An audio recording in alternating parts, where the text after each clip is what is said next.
കരുതുന്നേ എങ്കിൽ അവിടെ മുതലാ നമുക്ക് ജീവിതം തുടങ്ങുന്നത് എന്നുള്ള ബോധം നമുക്ക് ഓരോരുത്തർക്കും ഉണ്ടാകണം. അള്ളാഹു നമുക്ക് ഈമാൻ നൽകി അനുഗ്രഹിക്കുമാറാകട്ടെ. അല്ലാഹു ഈമാൻ നൽകുമാറാകട്ടെ. വിചാരിക്കണം ഉസ്താദ്, ഇതിപ്പോ നമ്മടുത്ത് പറഞ്ഞിട്ട്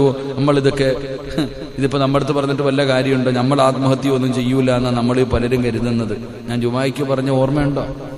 ഇന്നത്തെ ജുമായ്ക്ക് ഞാൻ അവസാനം മയ്യത്ത് പോലും അടക്കാനില്ലാതെ സംഘടനകൾ കൊണ്ടുപോയി അടക്കുന്ന അവസ്ഥ ആരുടെയാ? സാധാരണ ആൾക്കാരുടെ ഒന്നും അല്ല. അള്ളാഹു കാത്തിരക്ഷിക്കുമാറാകട്ടെ.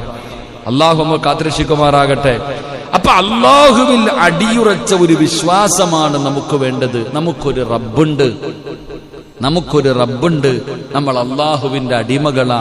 ആ അള്ളാഹുവാണ് നമ്മളെ സൃഷ്ടിച്ചിരിക്കുന്നത്, വെറുതെയല്ല.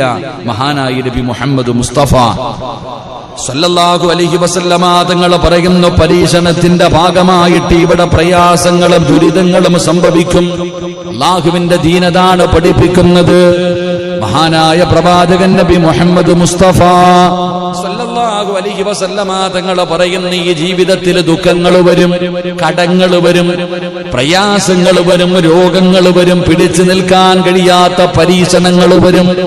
ഞാൻ പറഞ്ഞതല്ല, അള്ളാഹു പറയുകയാ, അല്ലദീ ഖലഖൽ മൗത വൽ ഹയാത ലിയബ്ലുവകും അയ്യുകും അഹ്സനു അമലാ വഹുവൽ അസീസുൽ ഗഫൂർ. അല്ലാഹുവിന്റെ വിശുദ്ധമായ ഖുർആൻ അവിടെന്ന് പറയുകയാണ്, നിങ്ങളിൽ ആരാണ് കൂടുതൽ നന്നായി പ്രവർത്തിക്കുന്നവനെന്ന് പരീക്ഷിക്കുവാൻ വേണ്ടി മരണവും ജീവിതവും സൃഷ്ടിച്ചവനാണ് അവനെന്ന് അല്ലാഹുവിന്റെ വിശുദ്ധ ഖുർആൻ. അല്ലാഹുവിന്റെ ഖുർആൻ പറയുകയാണ്, അല്ലദീ ഖലഖൽ മൗത വൽ ഹയാത ലിയബ്ലുവകും അയ്യുകും